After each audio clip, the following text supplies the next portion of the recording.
For today's video, pag-uusapan naman natin yung overdue ko kay Bilis. Since natapos ko nang ma-upload yung overdue ko kay Maya Advance Loan. So, dito na tayo kay Bilis. And yes, guys, no, 4 po yung loan application ko na na-overdue. So, isa-isahin ko silang isi-share sa inyo para magkaroon ka ng idea. So, if ever na hindi nyo pa napapanood yung vlog ko about kay Maya Advance Loan na na-overdue ako, ilalagay ko lang dyan sa may description box or sa may comment section yung link para madiretso kayo doon sa video. So, inuna ko muna si Maya Advance Loan and then ito naman sa panibagong topic ngayon ay overdue ko naman kay Bilis. Baka next na upload naman is kay SpayLater na na-overdue din ako or kay Tala. Basta 4 po na loan application ang na-overdue ko. Kaya naman kung interesado kang malaman about dito sa overdue ko kay Bilis at nandito ka ngayon sa content natin dahil isa ka din sa mga Bilis user na na-overdue or ma-overdue pa lang, baka pa sa'yo itong video natin ngayon, no?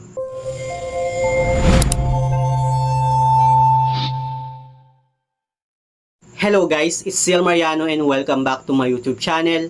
At kung hindi ka pa nakapag-subscribe sa aking channel, please subscribe dahil palagi ako nag-share ng mga experience ko at nag-review ng mga online lending platform kung legit ba o hindi dito sa ating channel.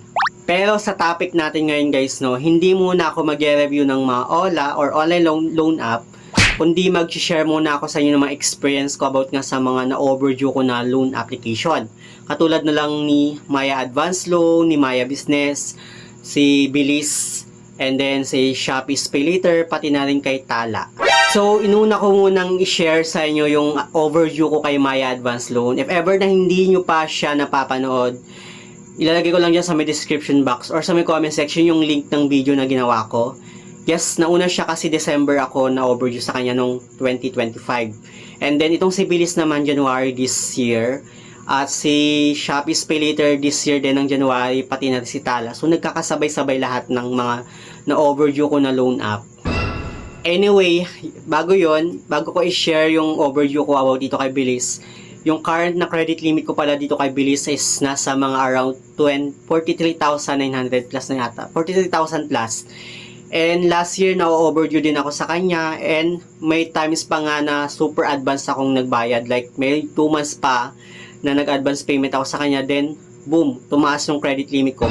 So far pinagkakatiwalaan pa rin ako ni Bilis kahit minsan na didelay ako or minsan nag-advance payment ako.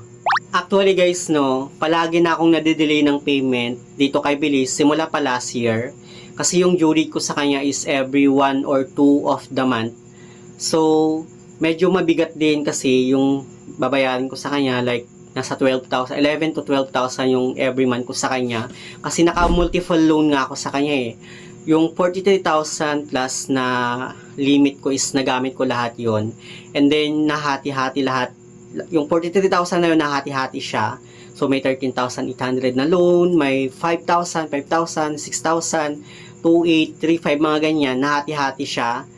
So, every month yung bayaran ko doon. At malaki nga kasi naka-multiple loan ako. And upon checking sa account ko kay Bilis, naka-7 multiple loan ako sa kanya. And mostly lahat yon is naka-short term na long term lang. So, may 6 months, 5 months, 4 months, 3 months lang yung mostly na pinipili ko. Hindi ko siya pinapaabot ng 9 months kahit available naman sa akin yung 9 months na long term. Pati yata 12 months, available sa akin yung 12 months na long term payment niya. Kasi medyo natatagalan ako pag 12 months, even 9 months. So ang mas pinipili ko lang is 6 months, 5 months, yung mga yan, para mas mabilis ako makapag-reloan agad. Wala akong reklamo dito kay Bilis guys ha, kasi Bilis is one of my favorite loan app kasi sobrang baba ng kanyang monthly interest which is nasa 3.49% lang. At dahil nga medyo malaki yung monthly repayment ko kay Bilis which is around 11 to 12,000 a month, medyo nabibigatan nga talaga ako kasi malaki. So ang nangyayari, na-overdue yung iba. Pero yung iba guys, na-advance payment ko sila para hindi na ganun kabigat pag once na dumating na yung due date ko. So yung iba, nababayaran ko ng advance payment. Yung iba naman, nababayaran ko sa mismong due date ko. At yung iba, na may, parang kapag once na hindi ko talaga kaya, yung iba naman is na-overdue na siya. So, kapag once na na-overdue ka, meron siyang penalty, parang 200 yata yung nakikita ko kasi doon. 200 yung penalty niya per loan. So, medyo mabigat din yung 200, sayang, no? So, ang nangyayari, pwede kang mag-promise to pay dito kay Bilis. Pero this January, guys, no, na-overdue ko silang lahat. Kahit isa man lang na multiple loan ko dito kay Bilis, wala akong na-settle nung January 2. So, na-overdue ko silang lahat due to financial difficulties. So, nag-promise to pay ako kay Bilis. Actually, guys, no, ganito yan ha. Halimbawa, January 2 yung due date ko. May free pa ako na 2 days na hindi siya magkakaroon ng penalty kahit hindi ka pa nagpa-promise to pay kay Bilis. May tawag kasi doon nakalimutan ko lang. Sa mga nakakaalam, no, paki-comment down below. Basta kapag once na ang due date mo halimbawa is January 1, so may 2 days ka pa na free, like January 1, 2, and 3. So kapag after ng 3 days, umabot na ng January 4, may penalty na siya. Yun, parang ganun siya.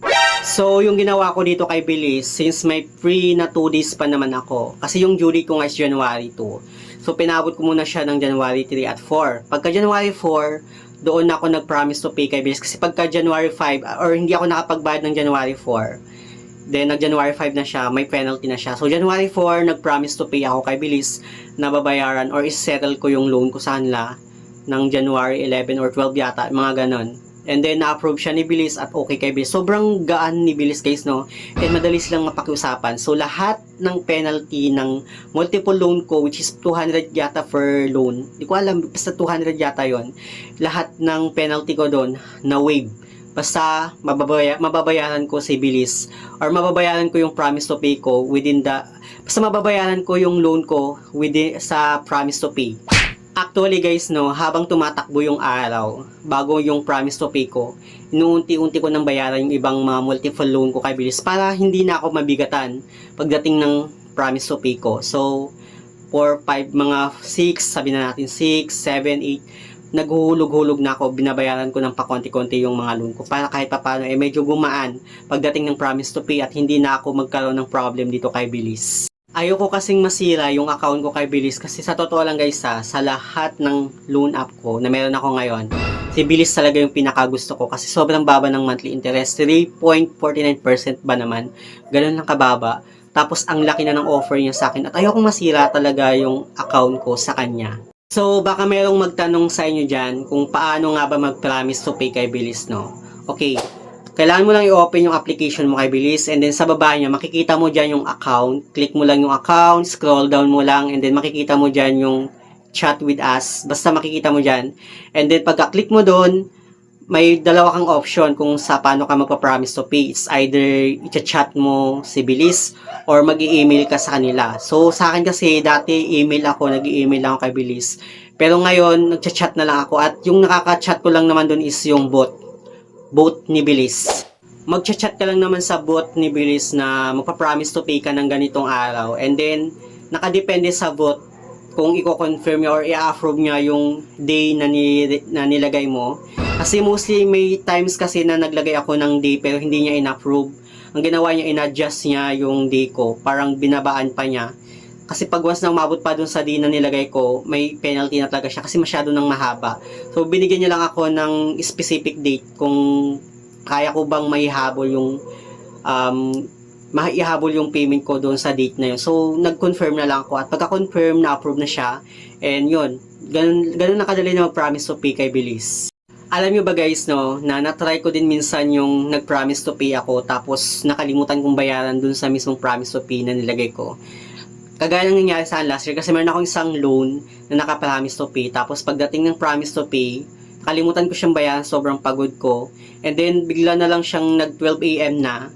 Mga 12 AM kasi gising pa ako noon. Pagka 12 AM, chinek ko yung bilis ko, ay, nakalimutan ko siyang bayaran. So, nagka-penalty na ako ng 200. Nanghihinayang talaga ako sa 200 na yon. But, nagtry ako na mag-reach out kay Bilis. Sabi ko, nag-sorry ako, sabi ko na, sorry kung nakalimutan kong bayaran kasi sobrang pagod ako sa business. Pero, nag-chat yung bot ni Bilis. Parang sabi niya na okay lang, gato. Naghumingi pa siya sa akin ng time kung kailan ko ba talaga mababayaran para ma-waive yung penalty ulit. So, yun. Tapos, yung pagka-time din na yun, binayaran ko din agad siya para hindi na ako magkaroon ng penalty. So, na-delay pa ako ng 1 month, na-delay pa ako ng 1 day doon sa promise date, promise to pay ko. Ganon kabait si Bilis guys. Hindi siya kagaya ng ibang mga loan app na mapagsamantala. Si Bilis guys, sobrang bait talaga niya, and sobrang nagugustuhan ko talaga siya kasi meron siyang promise to pay. Imagine mo ha, sobrang baba na nga ng kanyang monthly interest, which is 3.49%. Tapos, pwede ka pang mag-promise to pay kapag once na madidelay ka lang ng payment at ma-waive yung penalty mo. Yung iba kasing loan app na meron ako, kahit mapakiusapan mo kung pwede bang i-waive yung penalty, babayar naman sa ganitong day, hindi talaga kasi nakalagay na talaga yung penalty na yon. So, talagang aalagaan ko yung account ko kay Bilis kasi sobrang laki na rin ng credit limit ko sa kanya, which is nasa 43,000 plus na.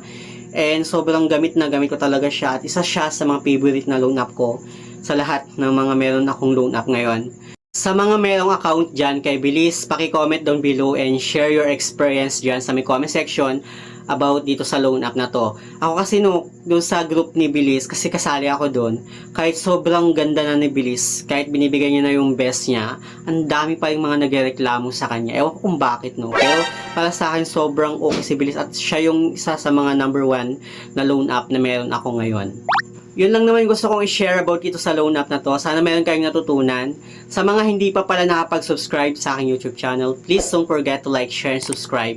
Click the notification bell para lagi kang updated sa aking mga susunod na video. Thank you guys, thank you for watching, and see you on my next video. Bye!